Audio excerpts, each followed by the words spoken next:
چې دې صورت د منافقینو ټول عادات او اطوار ماشاءالله نن ډېر فن کوي ښه غنا جو مزه کوي بیا فن کوي بیا زموږ د خلین الفاظ موزي کله چې خلک ډېر ناسي کنه په شوق ناسي زموږ اړه غواړي چې یاره سو تو وایي او چې کله دې خال یو څو کسان ناسي جو ګوري په غونډه دنیا او دلته مونږ چې کوم مخاطبین هغه د درې سلوري چې بیا زموږ اړه دې خپه خپه چې یاره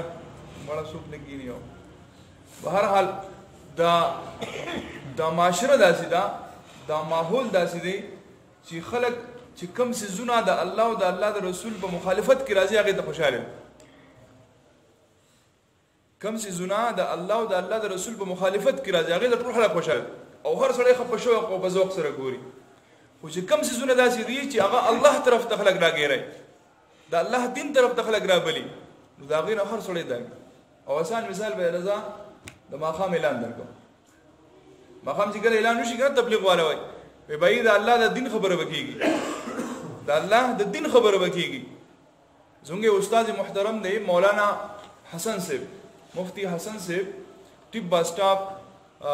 د ریون روډ چې کوم دی په دې باندې غټه مدرسه ده او ډېر لوی د الله ولی دی په ډېر کم عمرۍ کې الله رب العزت هغه ته خپل تقرب او ولایت نصیب کړی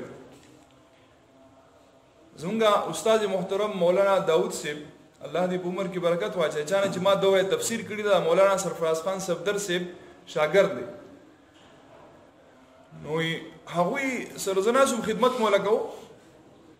نو ما دا مولانا صاحب د مخي ذکر وکړ مې چې مې مفتی حسن صاحب مې ډېر لوی د الله ولی دی ډېر نو هغه خواندل ما دې ته پته شته مې نه کنه وې مفتی حسن صاحب زما شاګرد دی مې دا سوي وې او کنه زما شاګرد دی خو الله تعالی ولا په دومره کم عمرۍ کې دا خپل تقرب او لوی هغه کم تعلق چې دی د الله سره هغه د الله تعالی ډېر په کم عمرۍ کې ور نصیب کړي مفتی حسن صاحب په دنیا باندې ژوندې انسان دی د الله ولی دی جنتی انسان حاجی عبدالوهاب صاحب سره ډېر زیات عقیدت او حاجی عبدالوهاب صاحب په مجلس ته راتلو باقاعده به د مفتی حسن صاحب په مجلس کې کېناست دومره لوی شخصیت نو مفتی حسن صاحب وی زمونږ یو ځای کې پروګرام و د هغې دپاره خلک راغلي وو ګاډي هم ولاړو دنیا کسان ولاړو چې یاره مفتي صاحب فارغه شي نو بیا موږ څه کوو هغه پروګرام له وځو نو د مازدیګر مانځه وخو نو ما هغه ملګرو ته چې دا مونځ به دلته په خپل جومات کې وکړو بیا به هلته هغه پروګرام له لاړ شو لوی علما دي غټ غټ پروګرامونه زی هغې ته خلک انتظار کوي نو مفتي حسن صاحب کله چې مونږ مسجد ته رالو نو په مسجد کې یو ملګري د مانځه نه بعد خلک انتظار دی کنه چې اوس په مونږ زو ګاډي ولاړ دي میلمانه ولاړ دي او خلک راغلي دي چې مفتی صاحب بوزون سره په ګاډي کینی او مونږ به بوزو ځان سره په دنیا خلک راغلي بس نو څنګه چې مونږ وشو سلام وګرځیدو مونږ وشو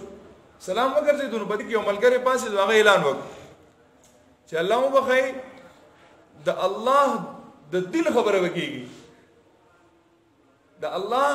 او د الله د نبی خبره وکيږي چې څوک لاړ نشي خبر تکین نو دعا وشو خلک روان شو زما سره چې کوم خلک راغلو نو هغه هم تادی کول چې تاسو راځي چې ګاډي کې نه چې زو خو زما په دې خپو کې بیړې پریوته زنجیرونه به کې پریوته الته आवाज کې غسړې وای چې د الله او د الله د رسول د دین خبره وکيږي د الله او د الله د رسول خبره وکيږي او زبزم څنګه به دې خبرې نه پاسه مو زبزم نو ما غسونه کسان چې راسره وسونه قافله وسونه ملګری هغه د من دل ټهراوش سو پوری خبره نه اورېدلې زوبنا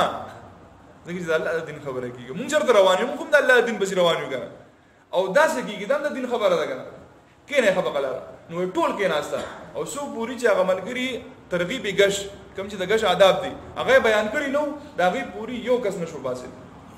ټول لاس چې کله آداب غش بیان شو او تشکیل کوم ته اجازه او جامع سے اجازه راکې مونږ لاړ شو دومره لوی مفتی دونه لوی عالم او زبا گناهونه کوما زما ټول زندگی د الله تعالی او د الله د رسول په مخالفت کې تیریږي او تبلیغ والا اعلان وکي الکه د الله دین خبره وکيږي او ټول تی پاسو لاړ شي دا ډیره ګوره د محرومه خبره دیو جنا چې په کم ځای کې هم د دین خبره د ملاويږي پای کې ناس ته وکړ الله تعالی